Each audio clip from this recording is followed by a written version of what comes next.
राधे राधे दोस्तों। और मेरे चैनल XYZ कहानी में आपका एक बार फिर से हार्दिक स्वागत है।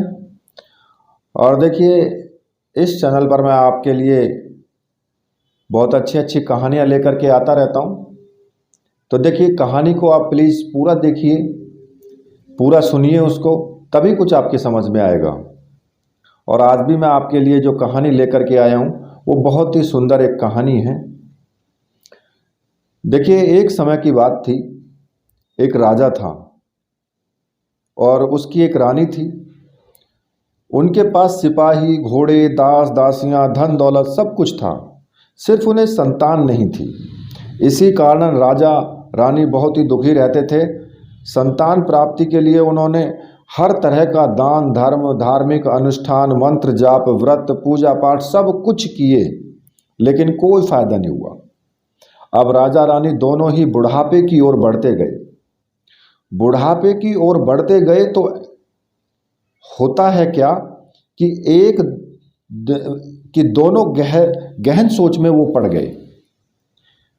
अब हमारे इतने बड़े राज्य का क्या होगा? कौन बनेगा इस राज्य का वारिस? कौन लेगा प्रजा की जिम्मेदारी? राजा रानी रात दिन इसी चिंता में घुलने लगे। उन्हें खाने पीने की भी सुध नहीं रहती। तो एक सुबह क्या होता है कि राजा के दरबार में एक साधु आता है। तो दासी रानी को इतला करती है।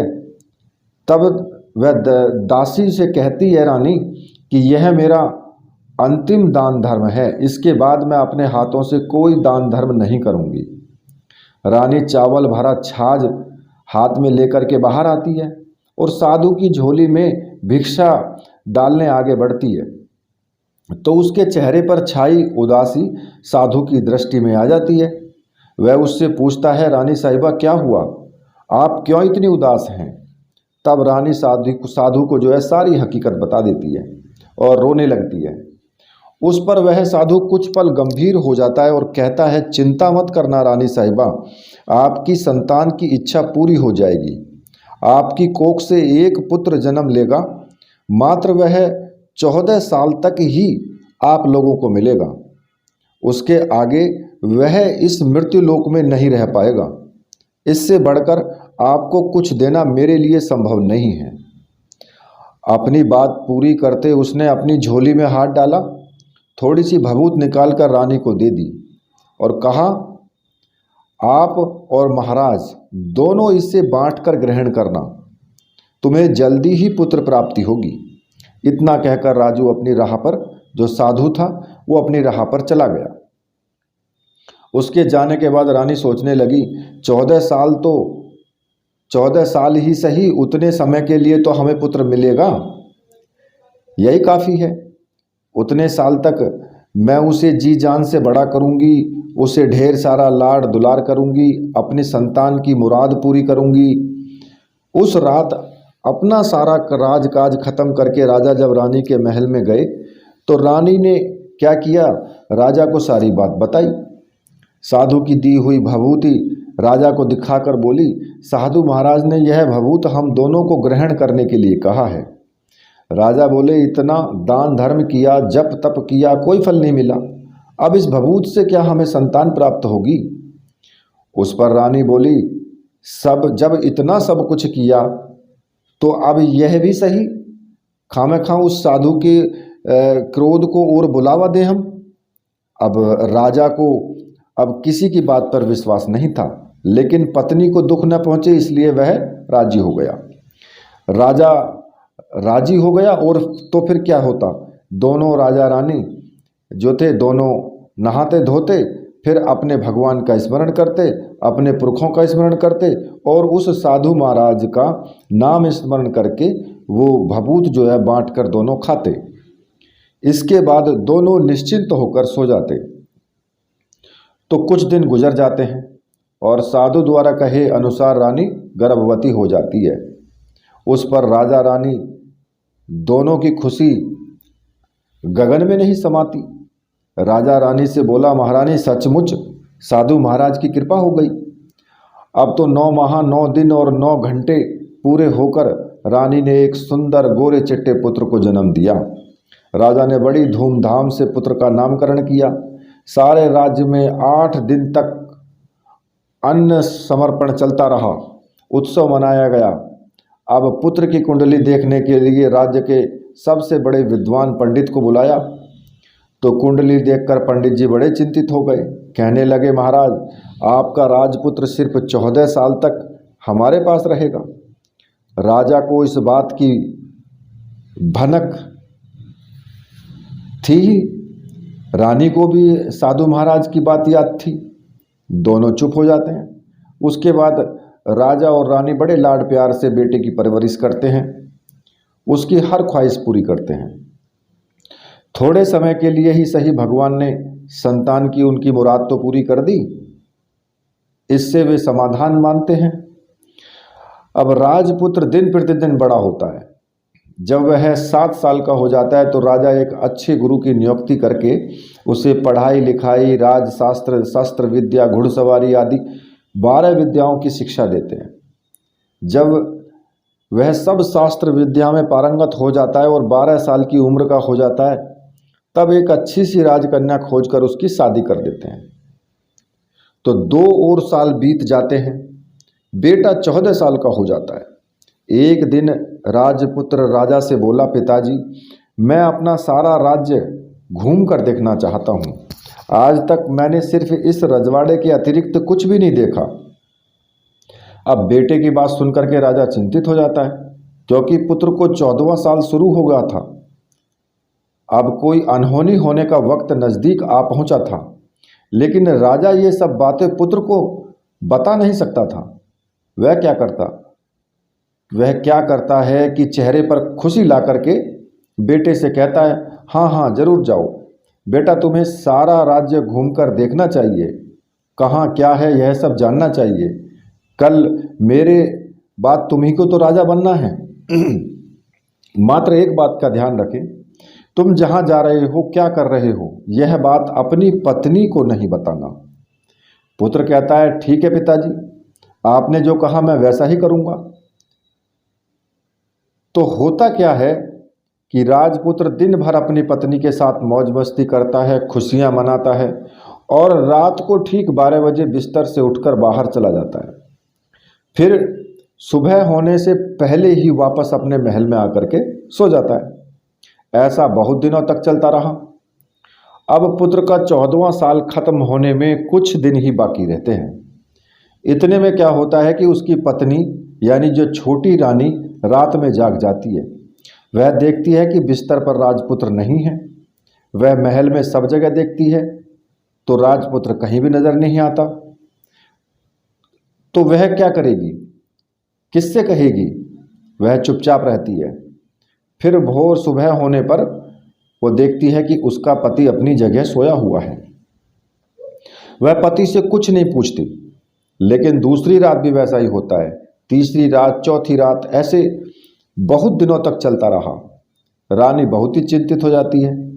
पति रात को कहाँ जाता है, किससे मिलने जाता है, उसके मन में ढेर सारे सवाल उठते हैं, लेकिन उसे पूछने में उससे डर लगता है। शायद पति गुस्सा कर बैठे। सास ससुर से पूछने के बारे में सोचा तो उनकी कुल मर्यादा बीच में आ जाती थी। मैं इस तरह तो वो जो थी, इसी तरह मन ही मन में वो कुढ़ती रहती थी। इस हालात में उसे खाने पीने में दिलचस्पी नहीं होती, वो दुबली पतली होती जाती है। तो उस राज्य में फूल बेचने वाली एक बूढ़ी मालिन थी। वह हमेशा छोटी रानी को फूल देने के लिए महल में आती थी। उस बुढ़िया का ध्यान छोटी रानी पर जाता है। वह उससे पूछती है, बेटी तुम्हें किस बात का दुख है, तुम इस तरह सूख कर कांटा क्यों बनी हुई हो?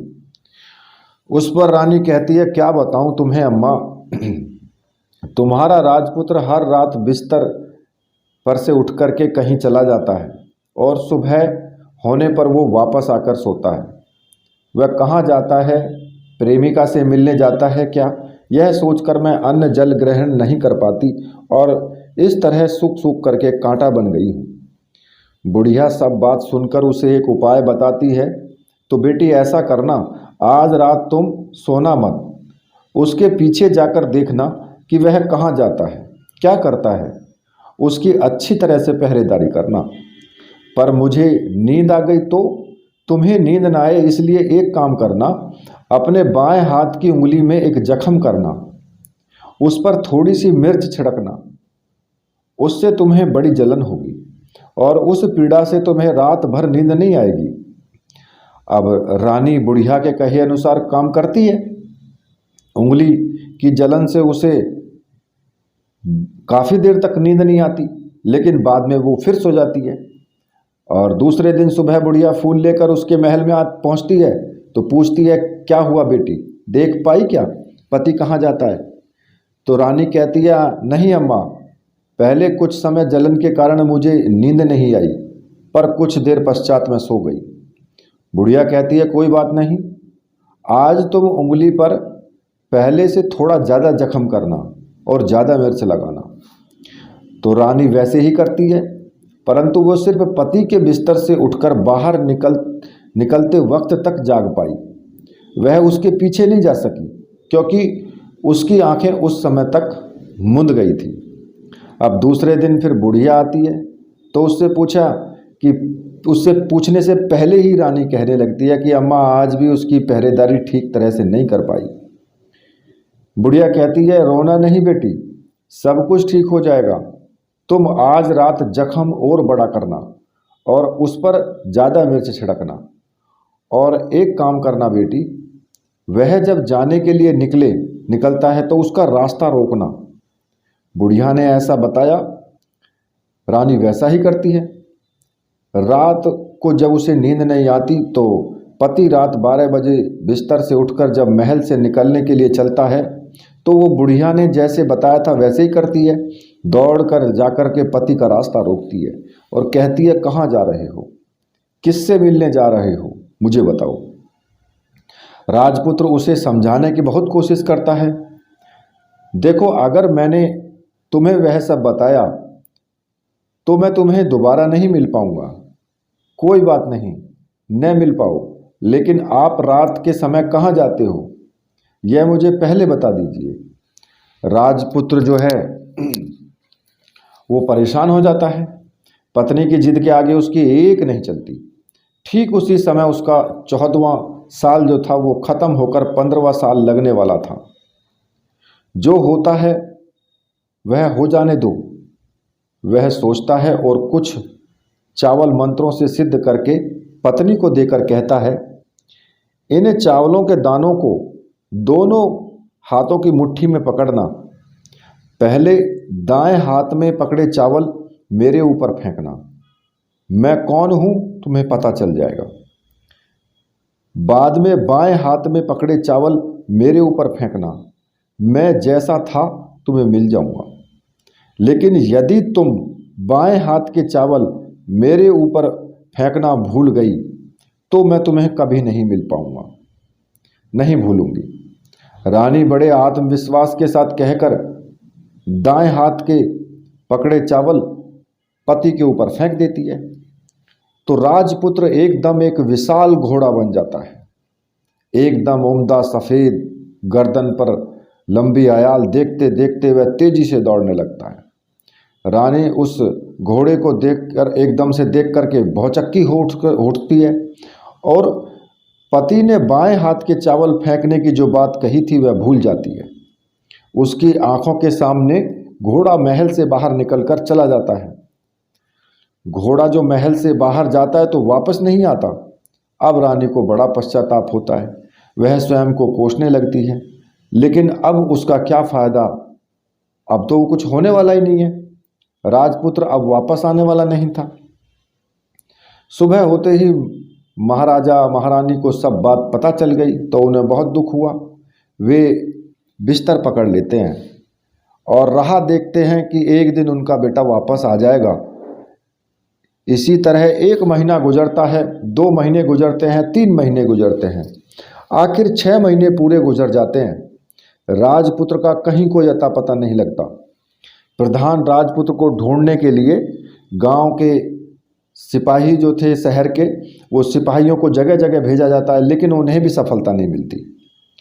इधर रानी अपनी हट के कारण पति गायब हो गया यह सोचकर स्वयं को मन ही मन में कोसती रहती है और प्रण कर लेती है कि कुछ भी करके पति को ढूंढ कर लाएगी और उसे वापस घर लेकर आएगी। एक दिन वह सुबह उठकर सास ससुर के महल में जाती है और कहती है कि मैं अपने पति की खोज में जा रही हूँ।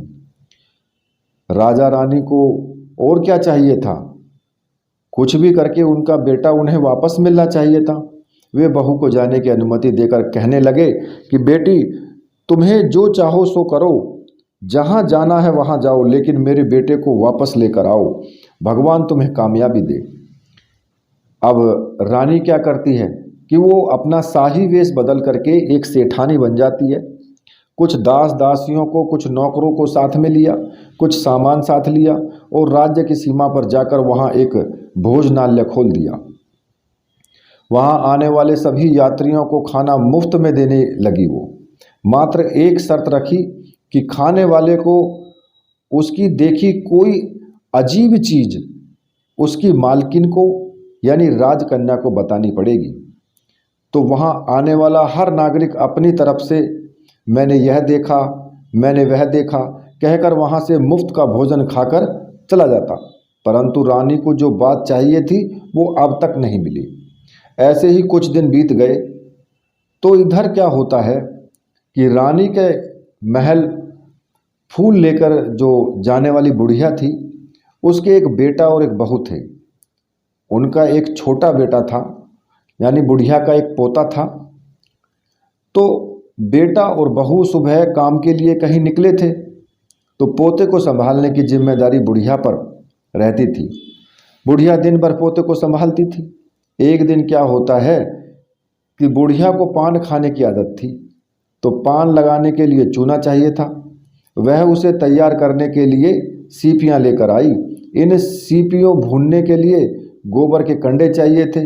कंडे इकट्ठा करने के लिए वह बांस की टोकरी लेकर चरवाहे के मैदान में गई। वहाँ बहुत सारे कंडे थे, उन्हें जमा करते करते उसे घर आने में अंधेरा हो गया।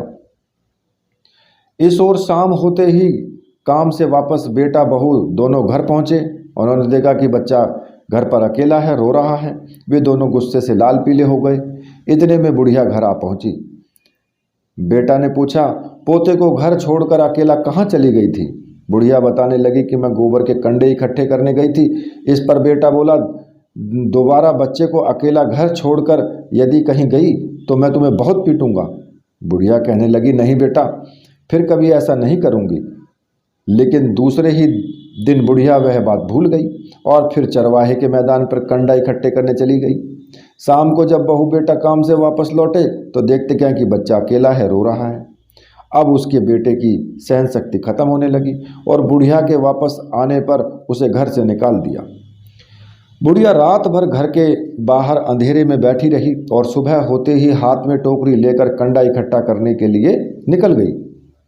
उस दिन उस पर कंडे इकट्ठे करने का मानो पागलपन सवार था।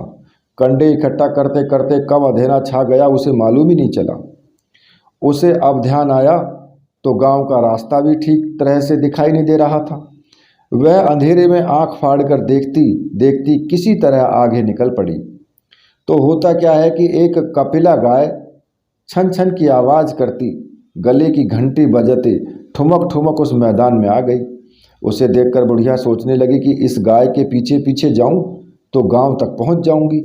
तब बुढ़िया उसके पीछे पीछे जाने लगी। वह गाय क्या करती है कि उस मैदान से लेकर एक एक करके 6 मैदान पार करती है।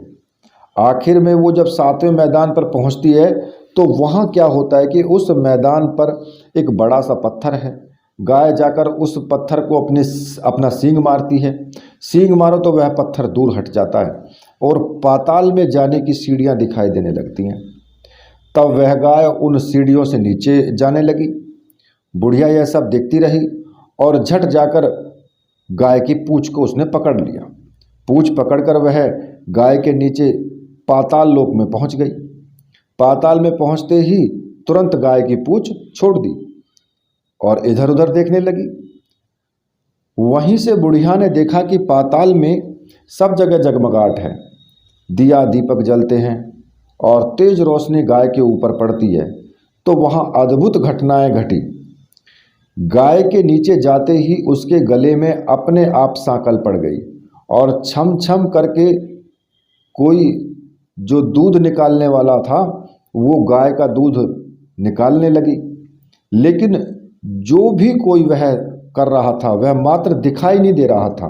बुढ़िया बहुत घबरा गई, कहाँ आकर फंस गई वह सोचने लगी और यहाँ वहाँ छिपने के लिए जगह ढूंढने लगी, लेकिन उसे कहीं भी जगह नहीं मिली।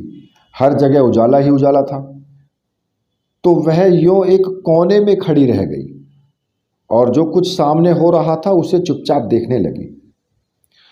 कुछ पल देखने के बाद वह झट से एक उम्दा सफ़ेद घोड़ा आया। वहाँ 2 कुंड थे, उनमें से एक कुंड में उस घोड़े ने छलांग लगाई और ऊपर आ गया। अब उसे राजपुत्र का रूप प्राप्त हो गया।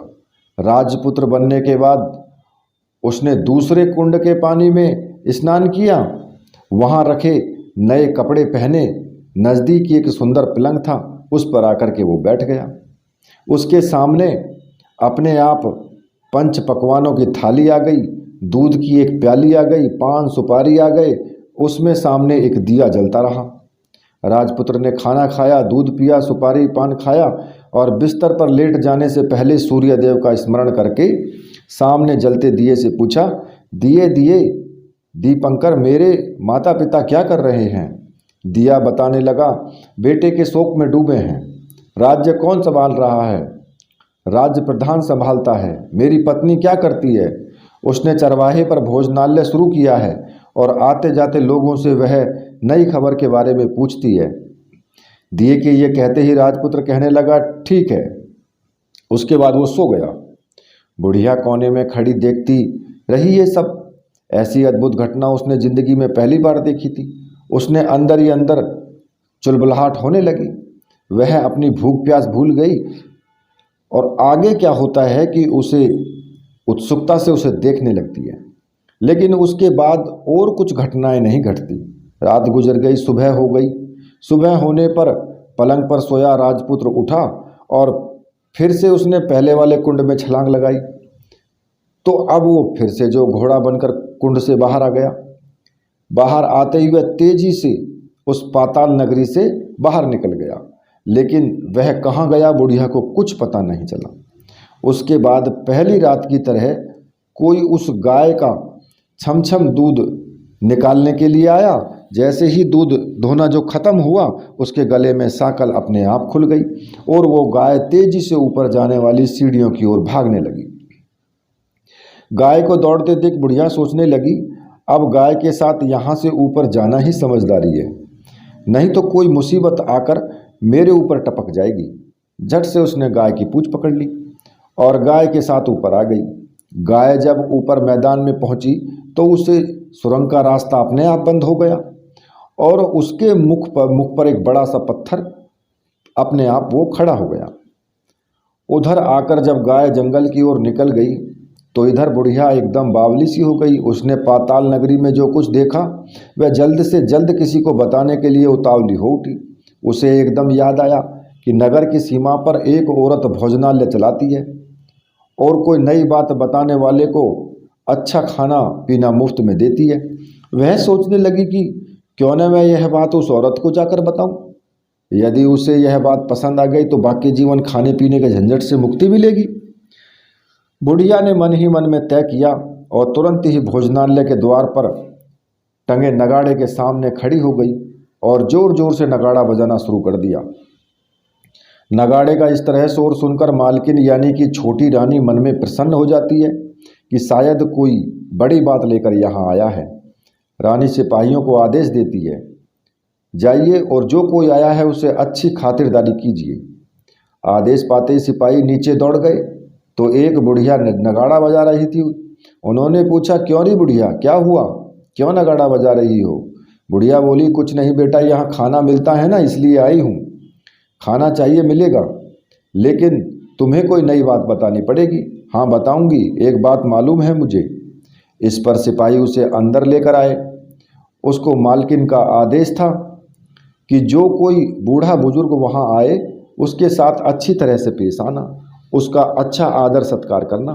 तो सिपाही ने इस बुढ़िया का भरपूर आदर सत्कार किया। उसे बड़ी सी थाली भरकर व्यंजन परोसे। बुढ़िया कुछ दिनों से भूखी थी, वह खाने पर टूट पड़ी। खाना खाने के बाद बुढ़िया को जो है सिपाहियों ने नई साड़ी पहनने को दी।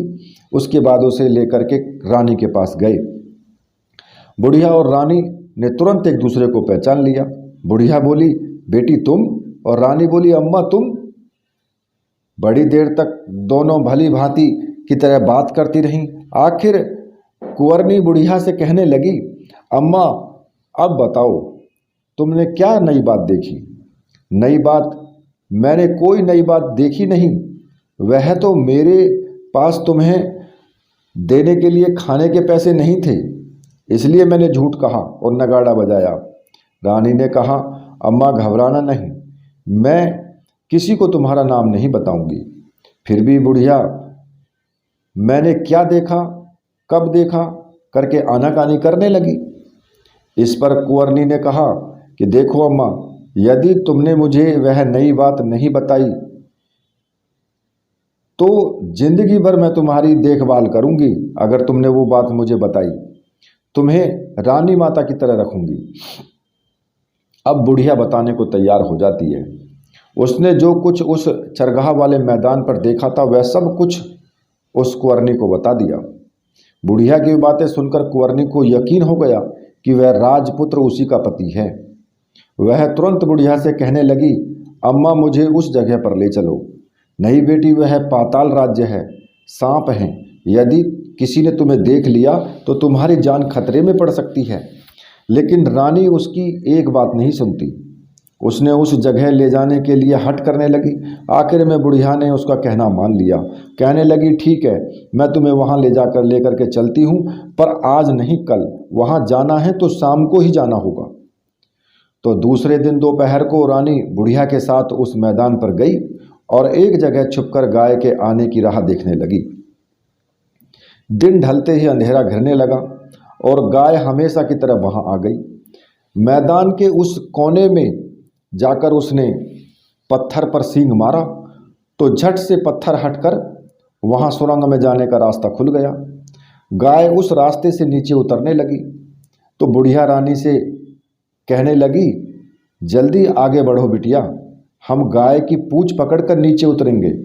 तो दोनों गाय की पूंछ पकड़कर नीचे उतर गई। बुढ़िया पहले जिस कोने में छिपी थी उस कोने में छिप गई। अब नीचे सब कुछ पहले जैसा घटित हो रहा था। गाय के गले में अपने आप सांकल पड़ गई। कोई अदृश्य रूप में उसका दूध निकालने आ गया। एक सफ़ेद उम्दा घोड़ा, उसने आकर के एक कुंड में छलांग लगाई तो वो राजपुत्र के रूप में ऊपर आया। वह राजपुत्र दूसरे कुंड में नहाने लगा। उसके बाद उसके सामने खाने की थाली आ गई, दूध की प्याली आ गई, पान बीड़ा आ गया। राजपुत्र सब ग्रहण करके सोने के पलंग पर गया तो सोने से पहले सूर्य देव को नमस्कार कर वह दिए से पूछने लगा कि दिए दीपंकर, मेरे माता पिता क्या कर रहे हैं? तो दिए ने जवाब नहीं दिया, लेकिन बल्कि वो बुझने लगता है। तब राजपुत्र को कुछ अघटित हुआ, उसको संदेह हुआ, वह उदास हो गया और जो कुछ हुआ है वह हो जाने दो, ऐसा सोचकर सोने के लिए बिस्तर पर लेट गया। अब रानी का संयम टूट गया। वह दौड़कर पति के पास गई और उसके पैर पकड़ने के लिए आगे बढ़ने लगी। राजपुत्र तुरंत ही अपनी पत्नी को पहचान गया। वो झट से पीछे हट गया और चिल्लाने लगा, नहीं नहीं, मुझे मत छूना, सर्वनाश हो जाएगा। रानी दोनों हाथ जोड़कर पति से अपनी भूल स्वीकार करने लगी। स्वामी, मुझसे भूल हो गई। मुझे आपसे नहीं पूछना चाहिए था कि आप रात को कहाँ जाते हो। मैं अपनी भूल स्वीकार करती हूँ। मुझे मेरी भूल की सज़ा मिल गई है। अब आप घर चलो। आपके वियोग में आपके माता पिता ने बिस्तर पकड़ लिया। आपकी प्रजा भी बहुत दुखी है। उस पर राजपुत्र कहने लगा, वही तो एक बार तुम गलती कर बैठी हो, अब दोबारा मत करना, नहीं तो अब मैं तुम्हें जो दिख रहा हूँ वह भी नहीं दिखूंगा। रानी अब विलाप करने लगी, जोर जोर से जमीन पर सर पटकने लगी। राजपुत्र के मन में उसके प्रति दया उत्पन्न हो गई। वह उससे कहने लगा, यदि तुम मुझे पाना चाहती हो तो तुम्हें एक काम करना होगा। काम कठिन है लेकिन वह तुम्हें अकेले करना होगा। कहो स्वामी, कितना भी कठिन काम हो मैं वो पूर्ण करूंगी। रानी कहने लगी। इस पर राजपुत्र ने उसे बताया इस पाताल से ऊपर जाते ही तुम्हें एक घना जंगल नजर आएगा। ऐसे 6 जंगल पार करने के पश्चात 7वां जंगल मिलेगा। वह जंगल सबसे घना है। उस जंगल में बीचों बीच एक पीपल का पेड़ है। उसके आसपास की जगह पत्ते, फंदे, जटाएं, कांटे इत्यादि सब ढक चुकी हैं। वहाँ बाघ, शेर, भालू, सांप सभी धमा चौकड़ी बैठती है। तुम्हें उन सबको भगाकर वह जगह साफ करनी है। उसकी गोबर से लिपाई करके पवित्र बनाना है, रंगोली से सजाना है।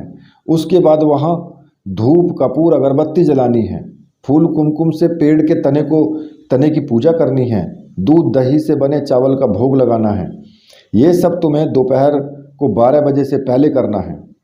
12 बजने के समय तुम्हें उस जगह पर बैठकर सूर्य भगवान का ध्यान करना है। ठीक 12 बजे सूर्य भगवान का रथ वहाँ उतरेगा। वह सब देख करके खुश हो जाएंगे और कहेंगे, जिस किसी ने यह सब किया है उसे मैं मनचाहा फल दूंगा। तो तुम सामने आकर उसके रथ का दाहिना घोड़ा मांगना, मैं तुम्हें मिल जाऊंगा। इतनी बात कहकर राजपुत्र अपनी पलंग पर सो गया और छोटी रानी भोर होने की राह देखने लगी। सुबह होते ही वह बुढ़िया के साथ गाय की पूंछ पकड़कर ऊपर आ गई। ऊपर आने के बाद वह बुढ़िया से कहने लगी, अम्मा अब मैं अकेले ही आगे जाऊंगी, तुम भोजनालय वापस जाओ। वह जंगल में जाकर राजपुत्र की बताई जगह ढूंढने लगी और स्वयं आरी से वह जगह साफ कर दी। बाद में राजपुत्र ने जैसा बताया था वैसे ही लिपाई पुताई करके वापस आ गई।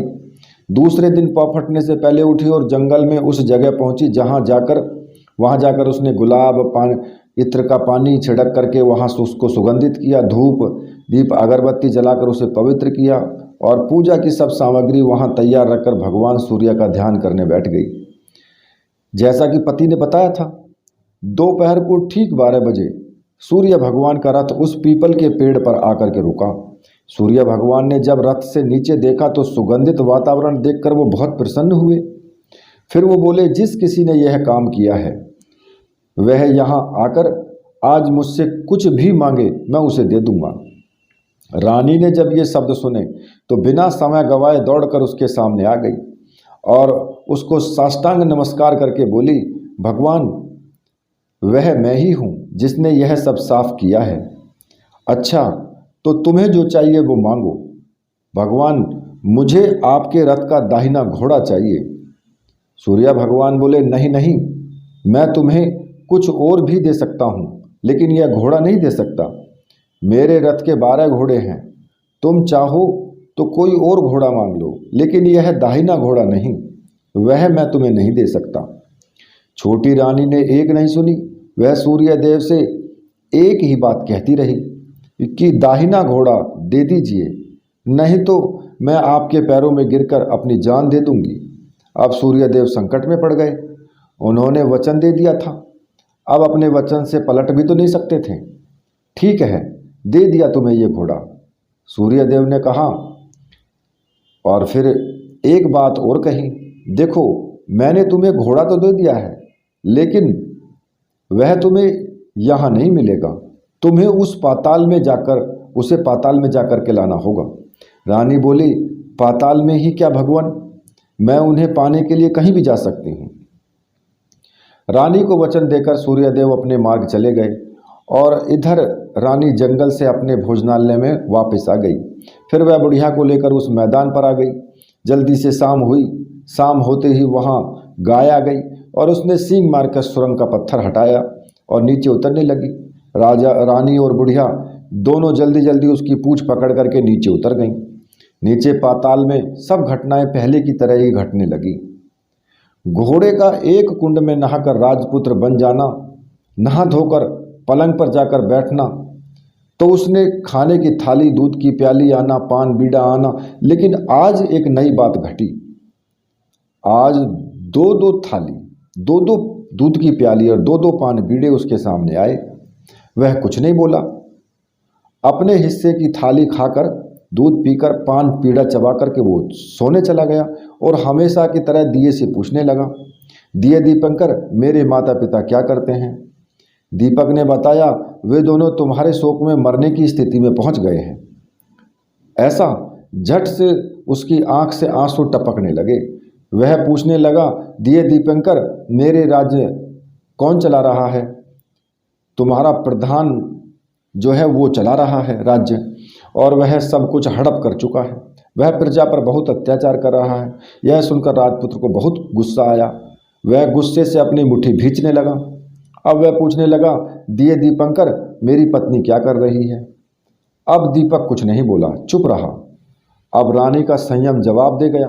वह दौड़कर पति के गले लग गई। अब मैं तुम्हें मिल गया, राजपुत्र कहने लगा। सच कहते हो? अब आप फिर से घोड़ा तो नहीं बनोगे ना? नहीं, दोबारा घोड़ा नहीं बनूंगा मैं। तुमने जो इतने सारे कष्ट उठाए हैं तुम्हें पाने के लिए, इसीलिए मुझे पाने के लिए तुमने जो इतने सारे कष्ट उठाए हैं, इसलिए सूर्य भगवान ने मुझे सदा के लिए घोड़े के जन्म से मुक्त कर दिया है। राजपुत्र ने बड़े प्यार से कहा और उसको गले लगाया। उसके आंसू पहुँचे। कुछ देर पश्चात भोर हो गई तो गाय की पूंछ पकड़ करके श्रृंखला जो थी वो टूटकर वह ऊपर भूलोक जाने लगी। रानी, राजपुत्र और बुढ़िया उसकी पूंछ पकड़ करके ऊपर आ गए। ऊपर आने पर वे सीधे भोजनालय में पहुँचे। वहाँ का सब सामान लोगों में बांट दिया और सबको उसको ताला लगा करके अपने राज्य में लौट गए। राजपुत्र वापस आता है और उसके तेवर देख करके प्रधान घबरा गया। राजपुत्र ने उसे बंदी बनाकर कैद खाने में डाल दिया और राज्य की बागडोर अपने हाथों में ले ली। उसके बाद वह अपने माता पिता को मिलने गया, उनके महल में गया। तब राजपुत्र क्या देखता है कि उनके माता पिता उसके शोक में अस्थि पंजर बने हुए हैं। पुत्र को वापस देखकर मरणासन राजा रानी की आंखों से टप टप आंसू बहने लगे। इन दोनों ने पुत्र को गले लगाया, उसे प्यार से सहलाया। इतना होने के बाद उनकी सेहत में एकदम सुधार आने लगा। वे अब बिस्तर से उठकर बैठ गए, पुत्र को आशीष देने लगे। राजपुत्र के आने की खबर तुरंत पूरे राज्य में फैल गई। पूरे राज्य में खुशी फूली नहीं समा रही थी। प्रजाजन जो थी वो राजमहल में इकट्ठा हो गई। राजपुत्र ने भी उन्हें दर्शन दिए और आज से उन्हें कोई दुख नहीं पहुंचाएगा ऐसा वचन दिया। अब राजा अपने पुत्र का राज्याभिषेक करके उसे सिंहासन पर बिठाता है और अपनी बहू को महारानी का दर्जा दे देता है और स्वयं अपनी पत्नी के साथ ईश्वर स्मरण करते खुशी से दिन बिताता है। महाराजा बना राजपुत्र अच्छी तरह से राजकाज चलाने लगा और पत्नी के साथ में सुख शांति से जीवन बिताने लगा। उस बुढ़िया को रानी ने अपने पास ही रखा और उसकी अच्छी तरह से देखभाल करने लगी। बुढ़िया और उसके बुढ़ापे के दिन अच्छी तरह से गुजरने लगे। तो देखिए दोस्तों, ये कहानी आपको कैसी लगी? अगर कहानी आपको अच्छी लगी है तो चैनल को सब्सक्राइब करना ना भूलना बिल्कुल भी, और कहानी को शेयर भी करना और कहानी को लाइक करना, कमेंट जरूर करना। इसी के साथ मेरे साथ बोलिए राधे राधे।